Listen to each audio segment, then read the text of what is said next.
আসসালামু আলাইকুম সবাইকে। রান্না করব ভেন্ডি মশলা। এখানে পাতলা করে আলু কেটে তেলের মধ্যে দিয়ে দিলাম স্বাদ মতন একটু লবণ আর একটু হলুদ। এগুলো দিয়ে একটু ভালো করে আলুগুলা ভেজে নিতে হবে। আলুগুলা ভাজা হয়ে গেছে, এখন উঠিয়ে নিলাম। ওই প্যানে দিয়ে দিব একটু কালো জিরা, একটু সরিষা, এগুলো একটু হালকা করে ভেজে নেব। দিয়ে দিব এক মুঠ পেঁয়াজ কুচি। পেঁয়াজ কুচিটা ভেজে দিয়ে দিব একটু পানি। পানিটা দিয়ে দিলাম একটু মরিচ গুঁড়া, একটু হলুদ গুঁড়া, একটু ধনিয়া গুঁড়া, একটু জিরে গুঁড়া, স্বাদ মতো লবণ, একটু আদা রসুনের পেস্ট। এগুলো দিয়ে একটু ভালো করে কষাতে হবে। কষানো হয়ে গেলে দুইটা বড় বড় টমেটো কিপ করে কেটে দিলাম, দিয়ে দিলাম একটু পানি। এখন ঢেকে দিব টমেটোগুলো সিদ্ধ হওয়ার জন্য।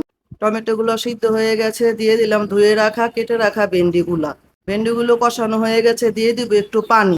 পানিটা দিয়ে সুন্দর করে নেড়ে চেড়ে একটু ঢেকে দিব। ঢাকনাটা উঠিয়ে দিয়ে দিলাম কাঁচামরিচ ফালি, আর আলুগুলা ভেজে রাখছি ওইগুলা দিয়ে দিলাম সামান্য একটু চিনি। রান্নাটা আমার হয়ে গেছে, এখন নেড়ে চেড়ে একটু লেবু রস দিয়ে দিব। রান্নাটা ভালো লাগলে ট্রাই করুন। আল্লাহ হাফেজ।